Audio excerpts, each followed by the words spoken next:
Lofty Pursuits is about to celebrate its 30th anniversary on September 17th, 2023. And even if you can't make it to the shop, we're going to make a special loot box that'll be available in very limited quantities. With candy made on rare machines, I'm actually going to be restoring a couple of machines just for this loot box. And this video is about the restoration and making of triangle stick candy, a candy shape that's probably not been made in at least 100 years. Welcome to Lofty Pursuits. This is Greg, and we got a lot of equipment in, and I'm talking about the old antique equipment that we make the candy stuff on, but I usually don't do unboxing videos, and I probably should. And my daughter's been telling me to do this, so today we get to do this, and she's on the other side of this camera. So this is the first one we're going to do. This is a machine I'm actually unsure the provenance of, but it's very unusual. You know, it's meant to do something called snapstick candy, but it's also meant to do something else. And I'm hoping that everything is good here. Take this tag off. Okay, here we go. Take a look at this. So this is a big crank machine. Who made it? It was made by V-Clad & Sons. Got a couple of V-Clad things. They were a competitor of Thomas Mills. But you've seen sticks of candy before, right? They're usually round. We actually have a machine that makes square, and there's been several machines made in the United States, England, and Austria that made square. This is the only one I've ever seen, come and get this hole over here, that does triangular pieces of candy. And look at this texture it has in it that must be to get it through. So it have stripes on all sides. I can't wait to play with this thing. But you'll also see that it's pitted on all these sides, and that may just be because this base is old, and this base could have come from something else, because they made standardized bases that they put on all sorts of machines. It can be hard to maintain the equipment, and to that end we have a full shop to take care of these things. We're going to be using this today to restore this machine back to its original form. The machine is designed to make two types of candies, a triangular stick and something called a snapstick that we're going to talk about in another video, because we're going to be using a different machine to make this also for the loot box.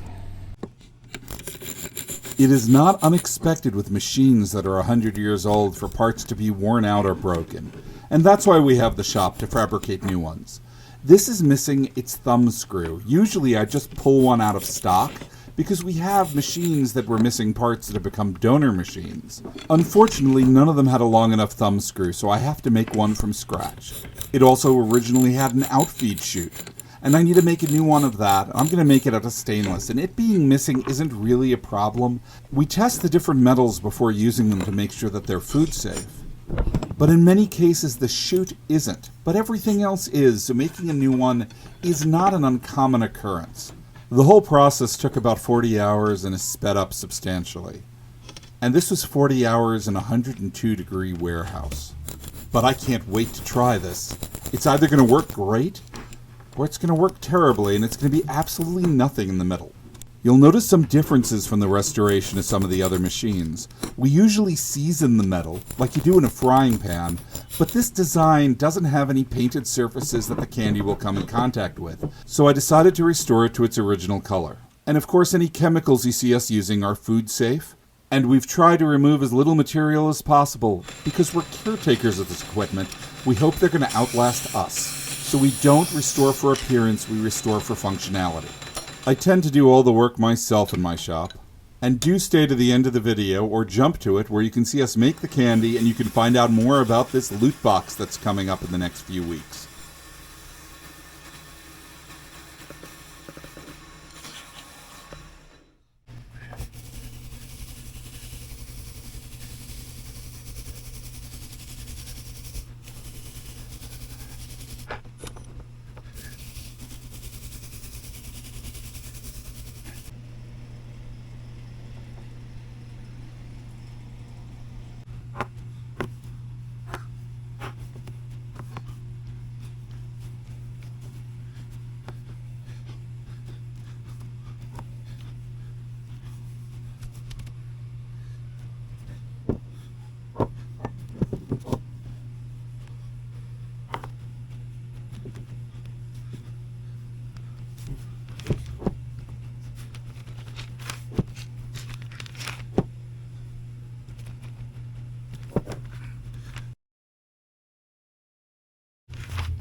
And it's all assembled.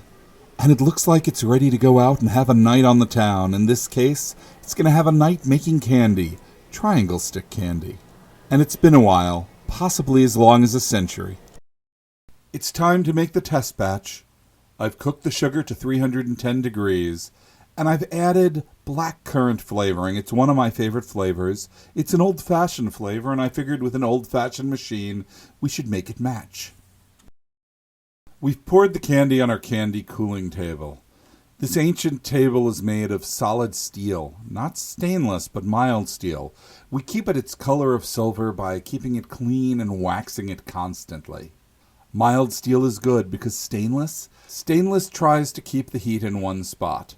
It's one of its many traits, like not being magnetic and not rusting. But we need to draw the heat away, and that's why this table is so good for us. It also has a water cooling system inside that helps with big batches, but we're doing a tiny batch here because this is just a test batch. And it cools so fast because it's so small. And Francesca, she can fold it over, and she can start evening out the temperatures. In this case, we want to do that before we put the citric acid in. I guessed, and I was proven right, that temperature was going to be critical for this. And what I mean by temperature is not how hot it is, but we're eventually going to need a cylinder to put through this machine that is cooler on the outside than on the inside. Cool on the outside so it can be gripped by the rollers, hot on the inside so it can still be reformed. And if we do this wrong, it's going to be annoying. Since there are no instruction manuals and probably nobody alive that's used this machine, we're going to have to figure this out by trial and error. One of the things we learned is that it really doesn't want to reshape the candy from a cylinder to a triangle. And if the very end gets cold, and it's really easy to get it cold if it just touches the candy cooling table, it doesn't want to change shape and it doesn't want to squeeze through. We're keeping the sugar hot on the batch roller, and then we're pulling a round cylinder, and we're stretching it out to the right diameter on a cool table, not a cooling table, just a steel table, and then we're putting it through the machine. If I've done this right, the table is cooled just the outside bit of this candy, and it seems to be working, to a point. 30 years is a long time to do anything. And I'm really proud that we've made it this far. I founded this company when I was 25, and I guess you can guess now how old I am. The company has changed many times. You may have heard me talk about the fact that I ran the World Yo-Yo Competition for 14 years. So I wanted to put things in the loot box besides the candy that would be symbolic of what we've done over the years. I also wanted to put something in that I made myself into each box besides the candy. So if all goes as planned, everybody is getting a yo-yo that I have laser-etched myself and operated the machine here in the warehouse. Yes, my shop also has CNC equipment and laser-etching equipment. And we're going to have some other items that I've made, a laser-etched wooden spoons, reminding you the spoons are made of wood, so you can get one of our spoons. There'll be stickers, there'll be a coffee mug, there'll be one of my hats, emblazoned with the 30th anniversary logo. These may change. And I hope it's going to be really cool, but for the candy, I'm hoping that all the candy has symbolism or something unique that you've not experienced before. I've restored 3 machines for 3 different types of candy that we don't make and we may never make again, like this triangle stick candy. It was annoying. We're going to be including some experimental products like the latest sour that I'm not telling you about yet. We'll be including a special batch of candy made for the 30th anniversary. And of course, we're going to have all sorts of other things like stickers and magnets and stuff. Stuff that I hope you find as much fun as I did making it. We're still working on the final items of the box, and it'll all be together, and it should ship on or just after September 17th, which is our anniversary. Please keep in mind as I record this, a hurricane is supposed to hit Tallahassee in 2 days. Please be gentle if we're a little late. We don't know what's coming with the hurricane. Francesca's been working at the candy too, and she's figured out that if you make one end a little smaller than the other and feed that in first, the machine is more likely to grip it and pull it through. But the other end sometimes still gets stuck. The question now may be, how do we get this to fit into a bag? These are all random lengths. And to that end, I have a candy knife, which is more like a candy pair of scissors from the 1800s. It's designed to cut candy without shattering it, and it does a great job. I've measured it against the bags, and I'm cutting multiple lengths to put in this test bag. The final bag is going to have more than just blackcurrant in it. It's going to have at least 2 or 3 flavors. It seems practical to make small batches of this at a time, so we're probably going to have to make a couple of batches so we can have enough bags of candy. So expect a few flavors in your assortment. And there's more than just one batch, so the second batch being strawberry, Uri decided to make this batch. And he realized if the candy that he fed through was roughly triangular shape, the machine wouldn't have to fight with it as much. So he worked on the different table. And we learnt another thing. Thank you for watching. This candy is first going to be released to our Patreon subscribers. Thank you, Patreon subscribers. And then to the people on our email list. So if you're interested in getting this, you may want to sign up for our email list at www.pd.net, the same location you can get all of our great candies at. And if you ever drive by Tallahassee, you may have a chance to see us make candy. We're open 7 days a week. We're located right off I-10 in Tallahassee. And we'd love to see you. We don't make candy all the time, but we do make it a lot. We hope to see you in the next video, and that should be soon. And keep your eyes open for more updates about September 17th, the 30th anniversary of Lofty Pursuits.